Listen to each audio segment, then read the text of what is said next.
Yo soy residente de tercer año de Medicina Interna de la Universidad de Cartagena y hoy voy a revisar el tema de tormenta tiroidea, basándonos fundamentalmente en algunos aspectos de diagnóstico y manejo.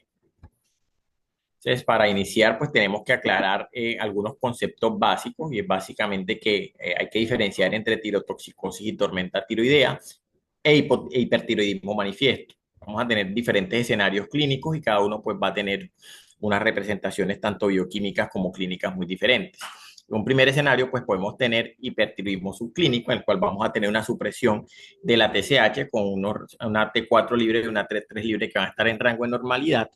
Hipertiroidismo manifiesto, pues sí vamos a tener un aumento en la síntesis y en la secreción de estas hormonas tiroideas. Tiroiditis, pues un aumento en la liberación de esas mismas hormonas. Y ya tirotoxicosis, vamos a tener aumento en la síntesis, en la secreción y en la liberación, que ya nos va a conllevar a la presentación de algunos síntomas atribuibles a esa tirotoxicosis. Y específicamente hablamos de tormenta tiroidea o de crisis tirotóxica o de tirotoxicosis amenazante, cuando además de esos síntomas atribuibles a la tirotoxicosis, pues ya presentamos disfunción de órganos por los efectos de ese mismo exceso de hormonas tiroideas. Esta realmente es una patología bastante rara. La incidencia es realmente bajita. En algunas series en Japón describen una prevalencia aproximadamente entre el 0.57 y el 0.76% por cada 100.000 pacientes años. Y en Occidente incluso las tasas son mucho más bajas, llegando solamente al 0.2%. Sin embargo, y dentro de los pacientes que consultan por hipertiroidismo al servicio de urgencias, aproximadamente el 1 al 2% pues van a tener eventualmente una tormenta tiroidea, y ya cuando miramos pacientes hospitalizados con tirotoxicosis, hasta el 16% pueden tener este diagnóstico. Sin embargo, a pesar de su baja prevalencia, es importante hablar de esta temática porque eventualmente, aunque es muy baja la prevalencia, pues las tasas de mortalidad son bastante elevadas y pueden ir desde un 10 inclusive hasta un 30%. En general, la edad promedio de diagnóstico es aproximadamente a los 40 años, una patología mucho más prevalente en mujeres con una relación aproximada de 3:1, y que debemos pues tener en nuestro radar como médicos internistas y como médicos generales, pues para poder hacer su adecuado abordaje diagnóstico y terapéutico. Ya hablando específicamente de la fisiopatología, digamos que inicialmente los desencadenantes de ese aumento en la secreción de las hormonas tiroideas van a estar dados por un aumento de la respuesta inflamatoria. Digamos que ese aumento de la respuesta inflamatoria, los mecanismos por los cuales se da ese aumento no están bien del todo establecidos, pero se ha descrito o se ha propuesto que normalmente va a estar dado por estrés inducido por agentes infecciosos, trauma y el mismo estrés quirúrgico, que a su vez va a inducir la liberación de algunas citoquinas proinflamatorias como la interleuquina 1 y 6 y el factor de necrosis tumoral alfa, que finalmente pues afectan la expresión de algunas proteínas que están implicadas como tal en el metabolismo tanto de la T3 como de la T4. Ese mismo aumento pues, de la respuesta inflamatoria activa otras vías secundarias de inflamación, como el factor nuclear potenciador de la cadena ligera kappa, o sea, el NF-kappa beta, y la proteína activadora 1, que generalmente conllevan a generar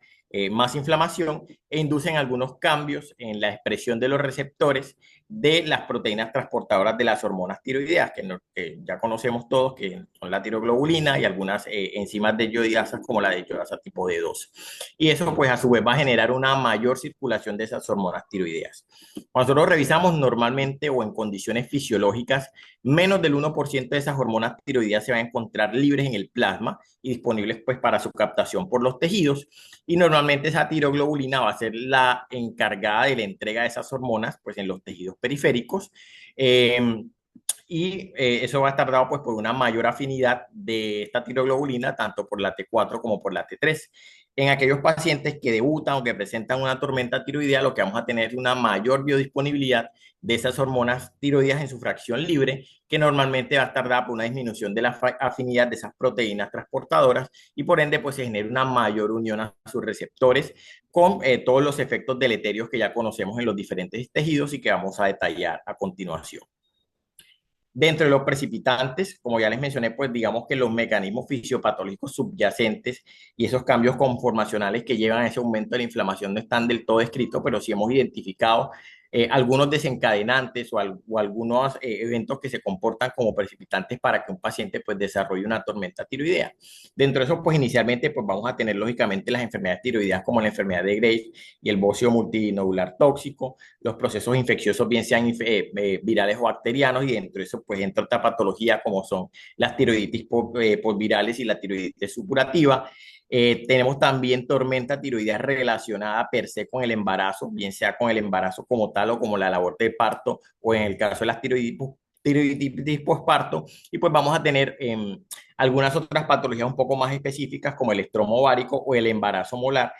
en el cual se han encontrado que también podrían tener alguna relación como desencadenantes del desarrollo de esta patología. El estrés inducido por trauma, por procesos quirúrgicos, inclusive por la cetoacidosis diabética o el ejercicio intenso, también lo podrían desencadenar. Algunos casos de malignidad, tanto en el caso de lesiones, tanto benignas como malignas, a nivel de tiroides que puedan desarrollar un bocio. Y pues lógicamente tenemos también, y no debemos de despreciar las causas iatrogénicas, dentro de las que se encuentran la suspensión abrupta de los fármacos antitiroideos en aquellos pacientes que ya tienen un hipertiroidismo, o el aumento o la sobredosis, digamos, de alguna forma, de los pacientes que tienen suplencia con hormona tiroidea. También hay otros escenarios menos comunes, pero también descritos, como son la tirotoxicosis inducida por amiodarona y lógicamente los escenarios quirúrgicos de tiroides. Y hay algunos fármacos como los salicilatos y otros tóxicos como los organofosforados que también se han descrito como precipitantes. La presentación clínica y los signos y síntomas que vamos a evaluar, pues lo vamos a observar a nivel de diferentes sistemas, y básicamente pues va a estar dado por ese mismo efecto desencadenado por esa producción y liberación anormal de esas hormonas tiroideas. Vamos a tener síntomas a nivel pues neuropsiquiátrico y neuromuscular como confusión, ansiedad. Los pacientes incluso pueden debutar con coma, presentarse en coma al momento de llegar al servicio de urgencias. Y ya dentro de los signos podemos encontrar tanto temblor fino como hiperreflexia. A nivel gastrointestinal, lo que más vamos a evidenciar es la presencia de diarrea. Y en la glándula tiroides, pues en aquellos pacientes pues, que tengan bocio o que tengan la presencia de masas, pues lógicamente van a tener sensación de plenitud a nivel del cuello, o sensación de masa pues a ese mismo nivel. A nivel cardiorrespiratorio, digamos que acá está una de las principales manifestaciones que vamos a encontrar. Normalmente los pacientes pues, pueden tener dolor torácico, disnea o palpitaciones. Y cuando ya miramos dentro de las alteraciones en el ritmo que se pueden presentar, lo más común va a ser la presentación de taquicardia sinusal. Sin embargo, en un porcentaje no despreciable de pacientes, que podría llegar inclusive hasta el 30%, vamos a tener la presentación de fibrilación auricular. De igual forma, también podemos tener en muchos pacientes el debut con insuficiencia cardíaca aguda, y vamos a ver que eso va a tener algunas implicaciones especiales dentro de las decisiones terapéuticas que tomamos con el manejo. A nivel oftálmico, pues la diplopía, puede haber presencia de oftalmos o oftalmoplejía, y a nivel dermatológico, pues el mixedema pretibial y lógicamente pues el eritema palmar son uno de los hallazgos que más vamos a encontrar. El diagnóstico de esta patología es básicamente clínico, pero cuando revisamos las diferentes guías, digamos que ellos nos proponen algunas escalas de puntuación que lo que nos hacen es aumentar la probabilidad de que yo realmente me esté enfrentando a un paciente que realmente tiene un diagnóstico de tormenta tiroidea. Y eso es básicamente porque cuando uno mira retrospectivamente muchas series de casos, un porcentaje no despreciable de pacientes que inicialmente se habían clasificado como tormenta tiroidea simplemente tenían pues tirotoxicosis o hipertiroidismo, pero sin una verdadera tormenta tiroidea. Dentro de esas, pues tenemos la escala de puntuación de Burgard-Tofsky, que básicamente lo que hace es evaluar el efecto de esas hormonas tiroideas en diferentes sistemas y atribuir un puntaje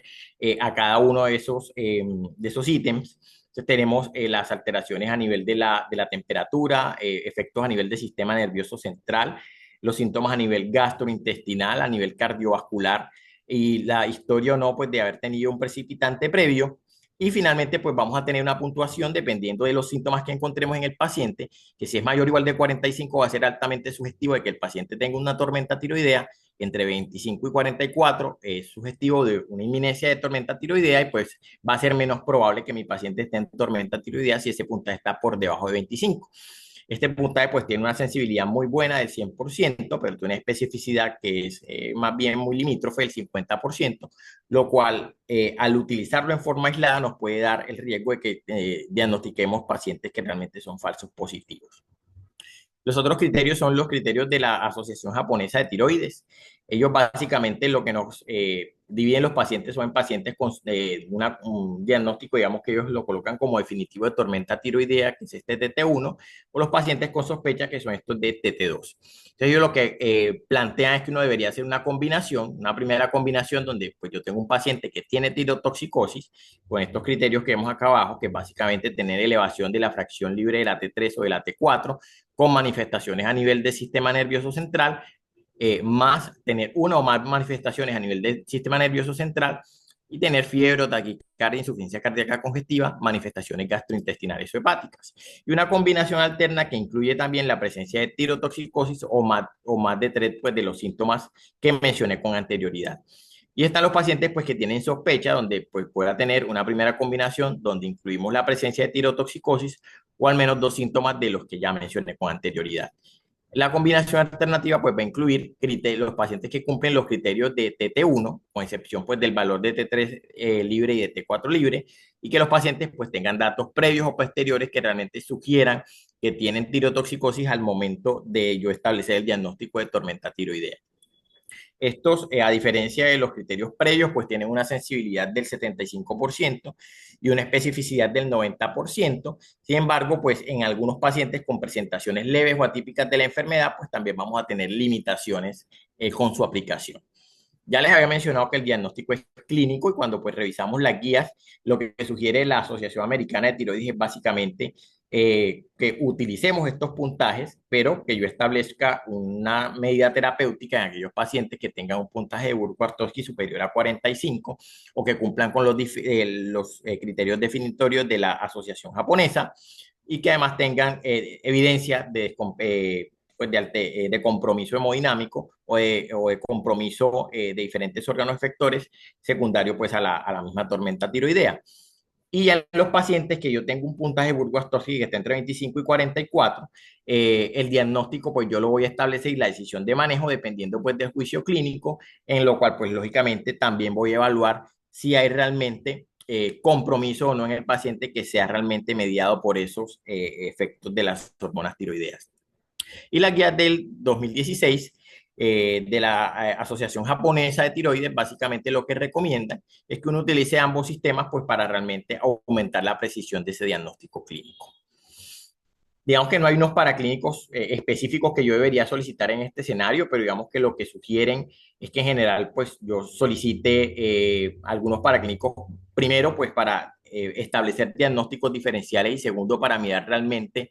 el compromiso a nivel de los diferentes sistemas efectuado por esas hormonas tiroideas en los pacientes que tienen tirotoxicosis. Y en este orden de ideas, pues yo podría pedir marcadores inflamatorios, un análisis, radiografía de tórax, un hemograma y lógicamente pues vamos a pedir pues la TSH, la T3 y la T4 libre. Cabe resaltar pues que si yo tengo un paciente en el que ya yo me llené de criterios para establecer el diagnóstico de tormenta tiroidea, pues yo podría iniciar el manejo sin esperar o sin tener el resultado de tanto de la TSH como la T3 y la T4 libre. Esta recomendación pues básicamente está dada en que pues entendemos que en muchos sitios pues hay limitaciones respecto a la toma de los laboratorios o que pueden retrasar el manejo en pacientes que son potencialmente críticos y por ende pues la recomendación es que yo puedo iniciar el manejo incluso sin tener el resultado de estos paraclínicos. También podríamos solicitar un perfil metabólico completo, un electrocardiograma, pues teniendo en cuenta lo que ya les había mencionado, que hasta en el 30% de los pacientes pues voy a tener fibrilación auricular u otro tipo de arritmias. Y lógicamente, pues si yo sospecho que la causa potencial que llevó a mi paciente a esa tormenta tiroidea es el efecto de drogas o medicamentos, yo podría pedir pues tóxicos en orina, lógicamente. Otra recomendación pues que hacen las guías es que en aquellos pacientes donde yo no tenga certeza diagnóstica, yo podría incluir dentro de ese algoritmo pues la medición de los TRAPS o también podría realizar gamografía de tiroides o la realización pues de la evaluación de el flujo sanguíneo de la glándula tiroidea por ultrasonido y es una recomendación fuerte pues en especial en aquellos escenarios en los que yo no tenga claridad. Dentro del abordaje inicial, pues lógicamente yo voy a evaluar la presencia de fiebre, taquicardia, si mi paciente tiene insuficiencia cardíaca, si hay trastornos o alteraciones del nivel de conciencia, si mi paciente tiene síntomas gastrointestinales, pero lo inicial es lógicamente, al igual que en cualquier paciente crítico, evaluar el ABCD e establecer medidas iniciales pues, para permeabilizar la vía aérea, garantizar medidas circulatorias, evaluar si mi paciente tiene disfunción del sistema nervioso central y lo siguiente, pues, evaluar qué síntomas de disfunción multiorgánica tiene mi paciente y si mi paciente realmente, pues, tiene una tormenta tiroidea probable con todo lo que ya habíamos conversado anteriormente. Llenarnos de argumentos, pues, para establecer criterios diagnósticos y finalmente, pues, medir niveles séricos de TSH, T3 libre, T4 libre y en los casos que ya les mencioné, pues, medir los TRAPS. Otro aspecto importante es yo realmente determinar la causa por la que mi paciente está en crisis tirotóxica y es mediante la determinación de esos niveles de TSH y de T4 libre, ya que si yo tengo una TSH que está elevado normal con una T4 libre elevada, probablemente me esté enfrentando a una tirotoxicosis central. Si mi TSH está baja y la T4 libre está elevada, pues voy a tener una tirotoxicosis primaria y en aquellos pacientes que tengan TSH normal con una TSH baja, pues yo perdón, una TSH baja, sí, lo que voy a hacer es determinar los niveles de T3 libre y si ahí tengo unos niveles elevados de T3 libre, pues tendré una tirotoxicosis T3 primaria y si esa T3 libre también está normal, pues tendré una tirotoxicosis subclínica. Hay algunos factores que se han asociado con un aumento de la mortalidad en estos pacientes en diferentes series. Dentro de eso, pues, que mi paciente llegue en choque pues, al servicio de urgencia o que tenga presencia de disfunción orgánica múltiple o que tenga alteración del Glasgow o elevación del BUN, se han comportado incluso como factores que me pueden predecir básicamente que estos pacientes tienen un mayor riesgo de mortalidad. En general, el tratamiento pues, de estos pacientes va a ser en la unidad de cuidados intensivos. Lo inicial pues, será establecer algunas medidas generales y de soporte, identificar y tratar los potenciales pues, de factores precipitantes y de complicaciones y finalmente pues, establecer un manejo farmacológico de la tirotoxicosis. Pero pues yo inicialmente debo establecer, pues, si tengo claridad de cuál fue la enfermedad desencadenante, si el paciente tiene trastornos a nivel del sistema nervioso central y evaluar si ese compromiso del sistema nervioso central si es por la tormenta tiroidea o si hay diagnósticos diferenciales que yo tenga que excluir, evaluar si hay presencia de taquicardia o fibrilación auricular, de falla cardíaca aguda, si hay falla hepática aguda y lógicamente manejar otras complicaciones que pueden estar asociadas directamente a la tormenta tiroidea como la coagulación intravascular diseminada, pueden algunos pacientes cursar inclusive con rhabdomiólisis y pues lógicamente esos pacientes van a requerir una monitorización mucho más estricta. Y pues al momento de ingresar a la UCI, pues lo ideal es que yo calcule algunos scores de severidad que me van a dar también mayor información respecto a qué determinaciones debo tomar yo con mi paciente. Respecto al manejo farmacológico, tenemos múltiples opciones. Vamos a tener fármacos que básicamente lo que hacen es bloquear esa síntesis de esas hormonas tiroideas. Dentro de eso, pues tenemos el metimazol y el propilturacilo, que lo que hacen es bloquear esa síntesis de hormonas tiroideas, teniendo el propilturacilo una ventaja adicional y es que va a inhibir la conversión periférica de T4 a T3 con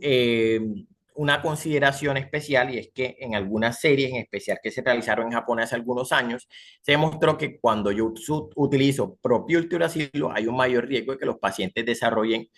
alguna de las complicaciones asociadas a estos fármacos, en especial más riesgo de falla hepática. De hecho, por eso pues, los japoneses colocan el metimazol como primera línea de manejo, pero en general digamos que la recomendación es utilizar propilturacilo por ese efecto en la inhibición de la conversión periférica tanto de T4 a T3. Vamos a tener fármacos que bloquean la liberación de la hormona tiroidea.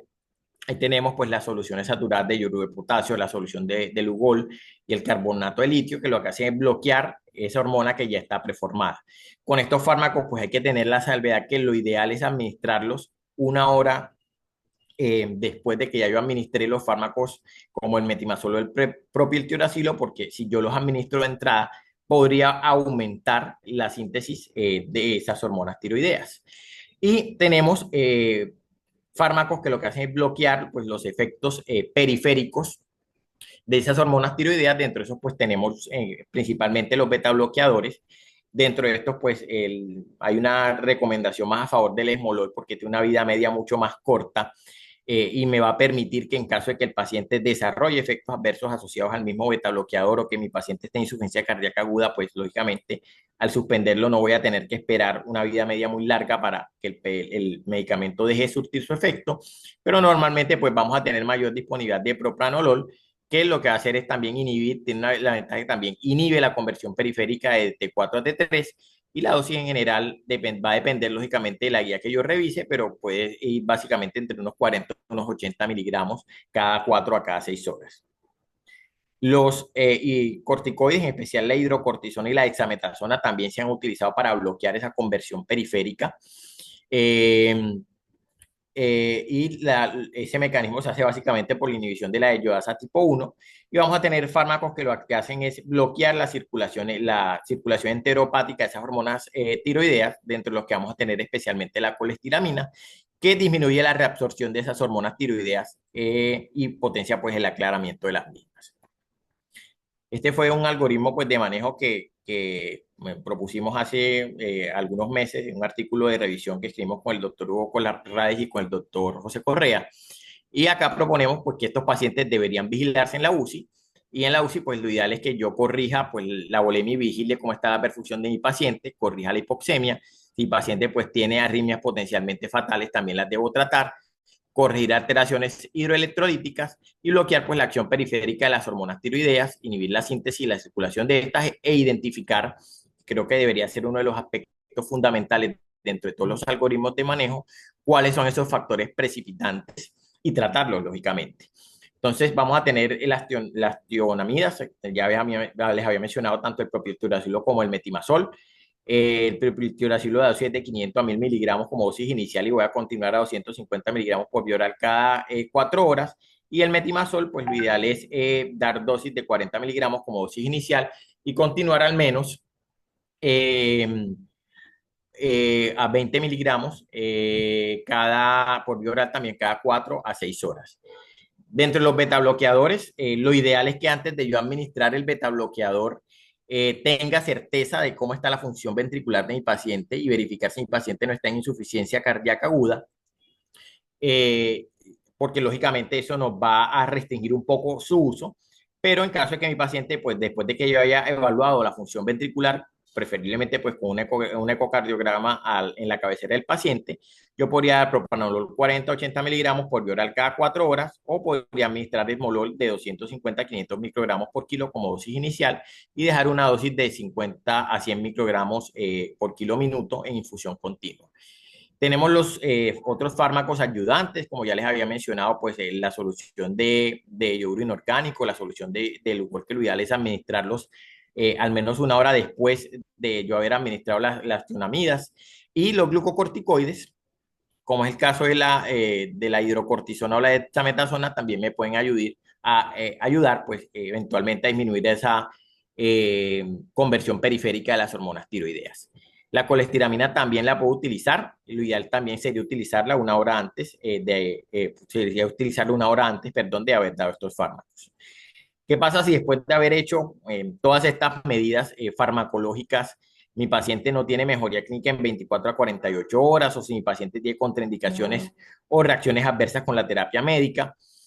O si yo pues considero que mi paciente es candidato a tiroidectomía porque eventualmente pues mi paciente tiene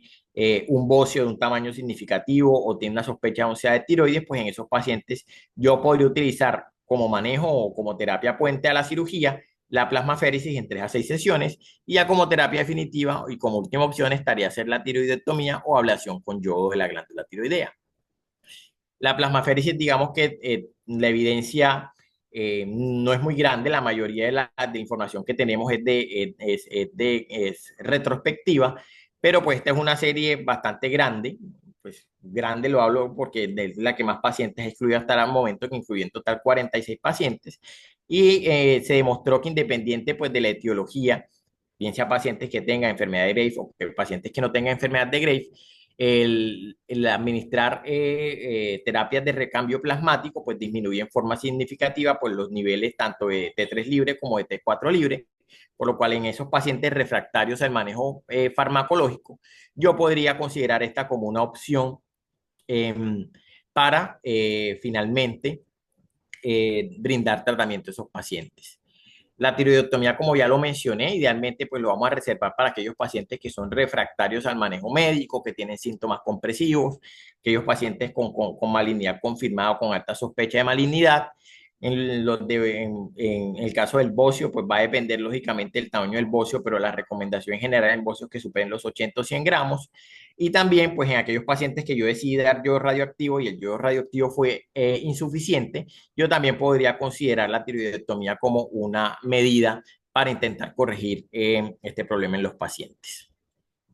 A forma de conclusión, pues esta es una emergencia endocrina que es poco prevalente, pero que tiene una alta morbilidad y mortalidad. El diagnóstico en general va a ser clínico, pero pues me voy a apoyar o me voy a ayudar de las diferentes escalas que propone la guías. Es fundamental pues que yo establezca la etiología y en la medida de lo posible corrige esa etiología. Y finalmente, pues voy a necesitar no solamente el tratamiento pues, por medicina interna o por el servicio de cuidados intensivos, sino que ese paciente normalmente requiere un manejo multidisciplinario que va a garantizar pues, mejores desenlaces clínicos en él. Esos factores precipitantes, pues yo los debería buscar y tratar como parte integral del manejo. Y normalmente el tratamiento pues, va a implicar que yo impida la acción de esas hormonas tiroideas por diferentes mecanismos. Muchísimas gracias, pues quedo atento a sus preguntas.